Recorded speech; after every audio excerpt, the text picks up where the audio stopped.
All right, John, your turn. John from Algonquin Highlands, and he's... It's going to be a hard act to follow.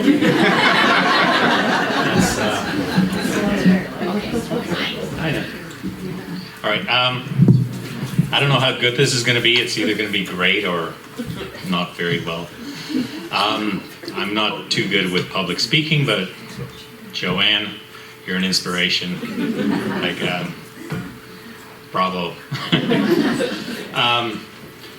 Our journey, we're new homesteaders. We started off, me and my wife and our kids, we were living typical life in the suburbs in Barrie. I was a mechanical engineer, and it was, 9 to 5, overtime, lots of office work. And one day I just had enough, and I said, you know what? I don't want to be in a cubicle. I'm going to go out on my own. So I went out and I started contracting out my work from home. This was pre-COVID. So it all started off, that's kind of how our journey started off.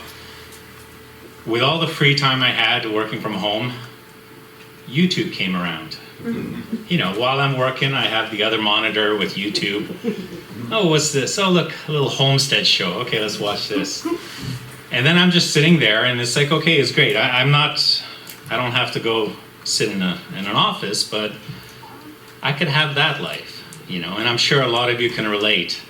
You see the life that we could have, right? How many of you here are homesteaders currently? Okay, and how many are aspiring and looking at? Okay, perfect. So this was, we talked about it, we had plans, we wanted it for our kids too and for our future, to have land, to have our own animals, to be sustainable, not rely on the government that way, or even the grocery store shut down. So we kind of got ahead of ourselves. So we spent a whole year looking, and just nothing was coming up. The markets were going up, our house was going up, but so was everything else. So we kind of got to a situation where we almost gave up, but by then we already had 12 chickens in the backyard. So Barrie, I didn't check the regulations, but it turns out you're not allowed to have chickens. Luckily, we had good neighbors. We didn't get a rooster. If you do want to try that, do not get a rooster. Start with chickens. And then we decided to get a livestock dog. We got Storm. He's a Great Pyrenees. They get to be about 150 pounds. They bark 24 and a half hours a day. So that was great too. That's one little bit of research we forgot to check up on, but they are good at keeping everything away from the chickens. So we had a large livestock dog and chickens in our backyard, still living in the suburbs. And the biggest hurdle at that point was we had teenagers. And teenagers that have their friends, they have their school. So the topic came up, and and then COVID hit. And that was blessing in disguise, because it eliminated the schools, it eliminated all their outings, and I said, now's the time. So right while everyone was in lockdown, we went out, we put an offer on a beautiful property up by Stanhope Airport, and we got it. So our dog was very happy. We decided to bring in a few more for him, and it kind of started, and you know how they say chickens are gateway drugs, right? Yeah, well, this is Train Spotting right now. If you don't know the reference, the guy does heroin. But anyway. So we start off with chickens, several different breeds. Now we have three type of ducks, four type of ducks, 2 type of turkeys, guineas somewhere. They're loud, we just keep them further back. We're gonna get peacocks. We We already have an order for that. We're gonna get some pheasants. I skipped the quail, they were too small. But that's pretty much I think we got all of them. And then we got into pigs. Then we got into goats. Several type of goats. But yeah, I'm probably forgetting some rabbits too. So it all started with the chickens, and what they don't tell you, and you know, it's like, great, we have chickens, they'll give us eggs. If we're hungry, we'll have meat. But it doesn't work this way. You get either meat chickens or you get layers. There is this mythical creature in between called dual breed. Doesn't exist. I've looked. If you know one, let me know. I would appreciate it. But just, if you want meat, stick to meat chickens. If you want eggs, stick to that.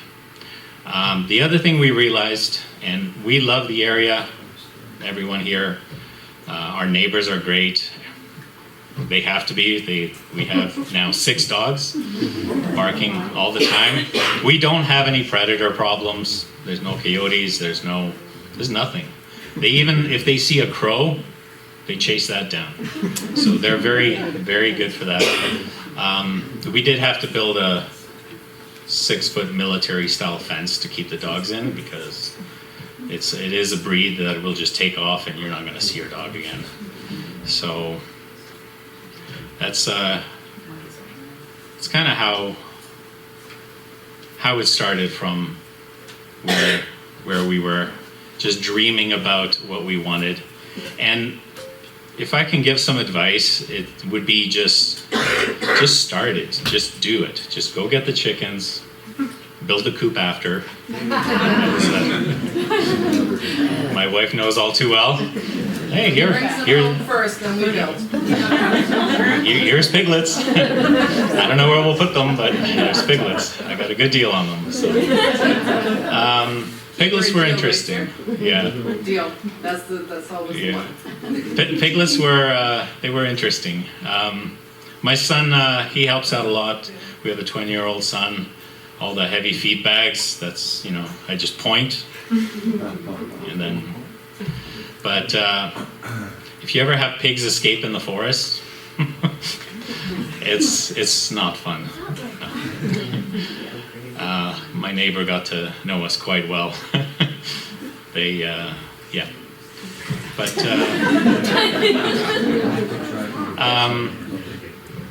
the other thing I can say is you have to be, I don't know if you can get emotionally prepared for the ups and downs. It's the extremes. It's the extremes.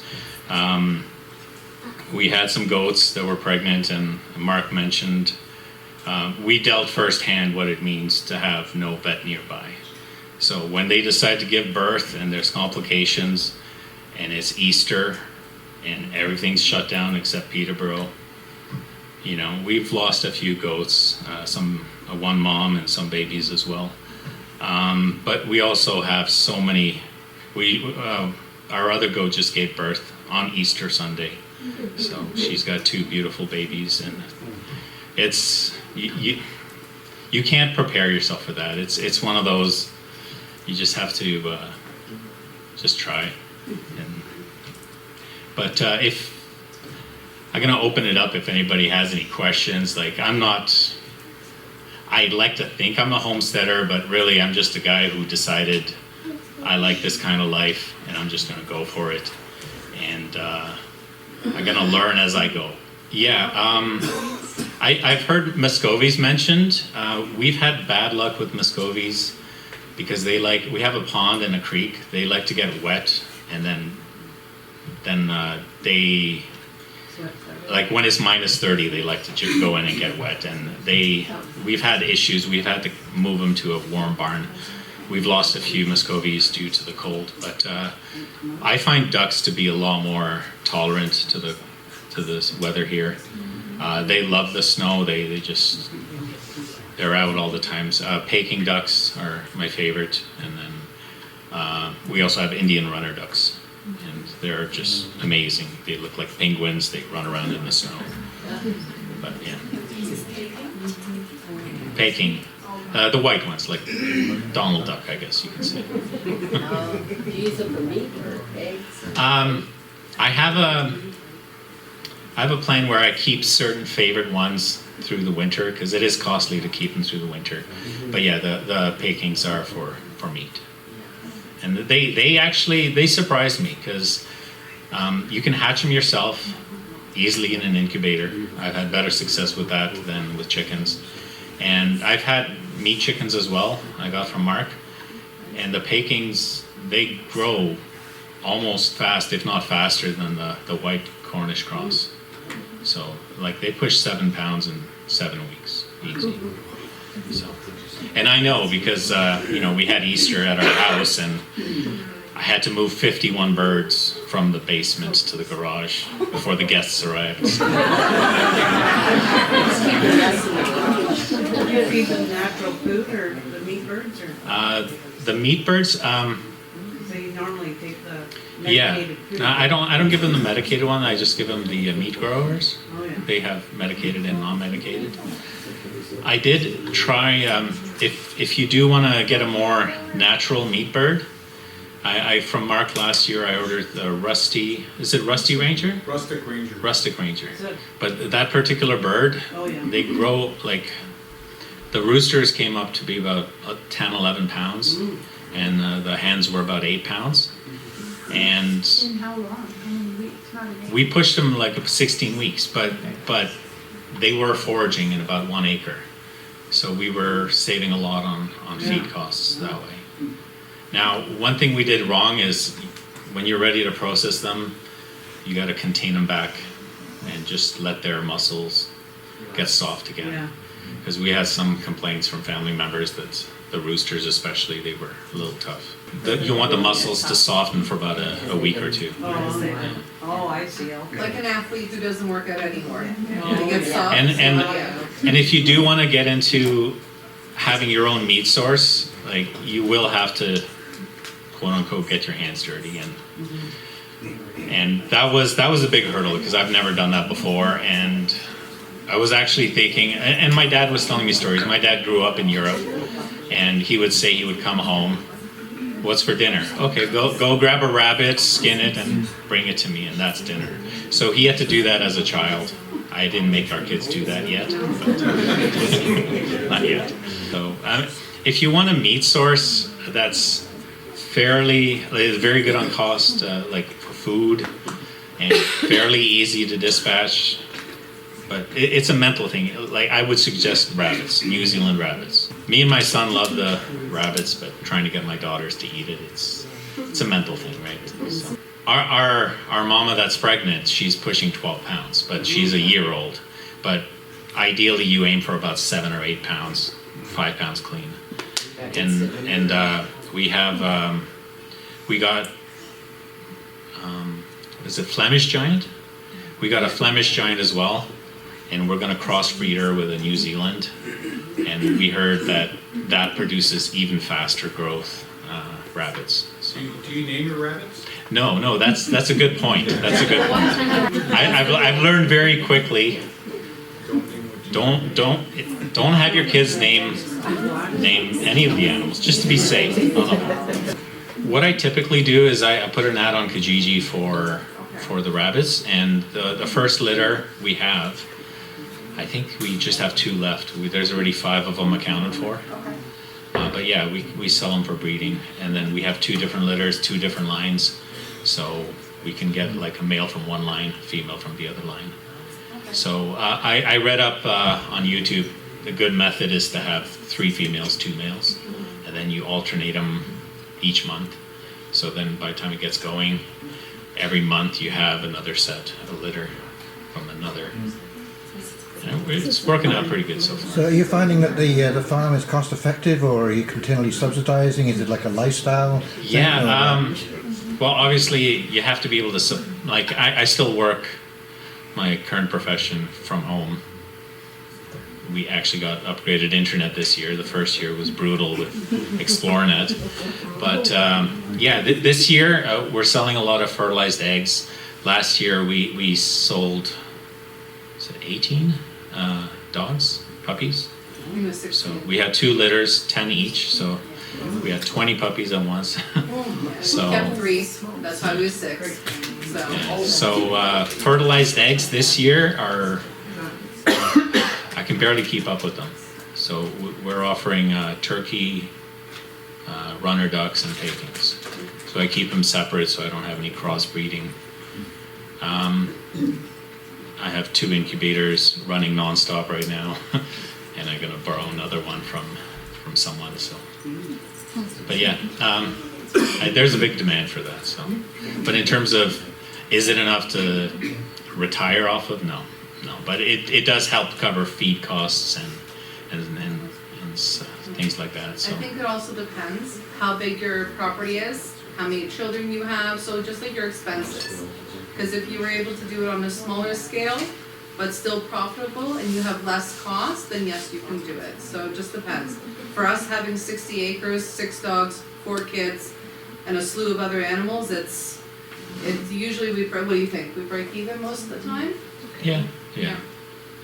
If that, so yeah. We'd like to get into more profitable things with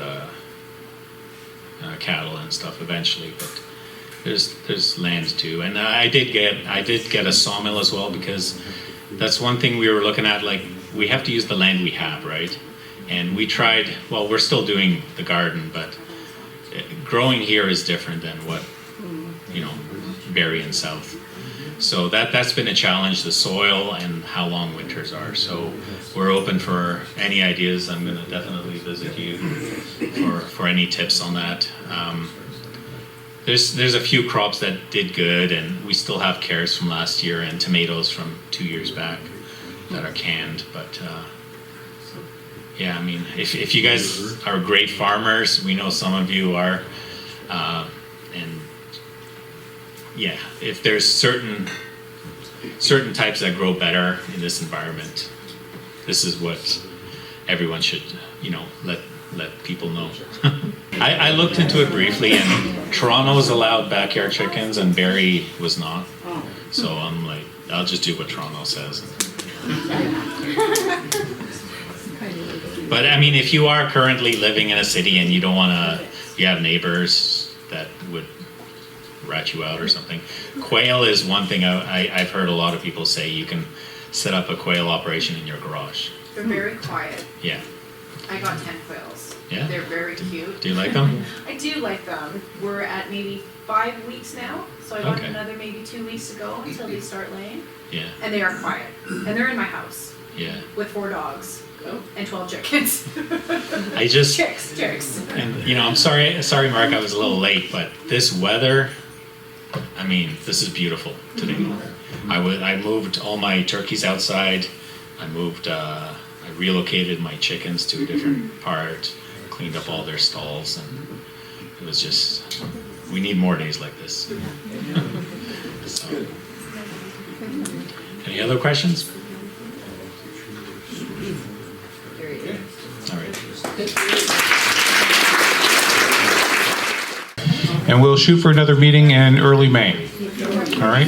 Thank you.